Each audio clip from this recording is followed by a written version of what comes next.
Hello friends, welcome back to my vlog. सबसे पहले एक छोटी सी बात, ये हमारी पूरी ट्रिप कुछ मंथ पहले की है, लेकिन किसी वजह से मैं इसका व्लॉग अब भी अपलोड कर रही हूँ। सो चलिए अब सबको लेकर चलते हैं हमारी 3 डेज पूरी ट्रिप पर। हमने अपनी जर्नी हटिया स्टेशन से शुरू की। हमारी प्लानिंग थोड़ी लेट हो चुकी थी, इसलिए हमें डायरेक्ट पूरी की टिकट नहीं मिल पाई। पहले हम जनरल कोच में सफर करते हुए भुवनेश्वर पहुंचे और फिर वहां से लोकल ट्रेन पकड़कर पूरी गए। सफर थोड़ा मुश्किल था, लेकिन मजा भी उतना ही आया। ट्रेन का खाना उतना हाइजीनिक नहीं होता, इसलिए हम घर से खाना लेकर चले थे। कुछ देर तक तो हमने बातें की, लेकिन फिर हम लूडो खेलने में बिजी हो गए। वैसे हमारी फ्रेंड सर्कल की सबसे बड़ी खासियत हमारी बॉन्डिंग है। हम जहाँ भी जाते हैं कोशिश यही रहती है कि हम सब साथ जाएं। रेस लगा लो, आओ। पूरी पहुंचते ही हमने एक होटल बुक किया, लेकिन आराम करने का नाम ही नहीं लिया। सामान रखा और सीधे पहुंच गए सी बीच। हम रात के लगभग 11 बजे तक सी बीच पर ही रहे। वहाँ बहुत सारे सी फूड स्टॉल लगे हुए थे। हमने कुछ वहाँ सी फूड खाने का मजा भी लिया। अगली सुबह 5 बजे उठते ही हम फिर समुद्र पहुंच गए। हमने खारे पानी में भीग कर खूब मस्ती, डांस और एंजॉय किया। यह पल सच में कभी नहीं भूलने वाला था।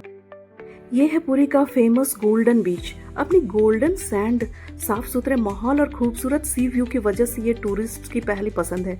यहाँ का सनराइज और सनसेट एक्सपीरियंस सच में यादगार होता है। फिर जब हम सी बीच पर बैठे थे, तभी एक मोतियां बेचने वाला, जिसका नाम बाहुबली था, वो आया और वो आर्टिफिशियल डायमंड का टेस्ट करके दिखाने लगा। उसने डायमंड के ऊपर सिक्का रखा और ऊपर से पत्थर से जोर से मारा।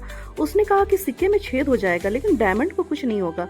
और सच में ऐसा ही हुआ। बस फिर क्या था, मेरी फ्रेंड शिवानी उसके झांसे में ही आ गई। इसके बाद सभी जगन्नाथ टेम्पल के दर्शन के लिए गए, लेकिन मैं नहीं गई क्योंकि मुझे इतनी लंबी लाइन में खड़े होने का पेशेंस नहीं है। फिर हम अपने होटल आ गए।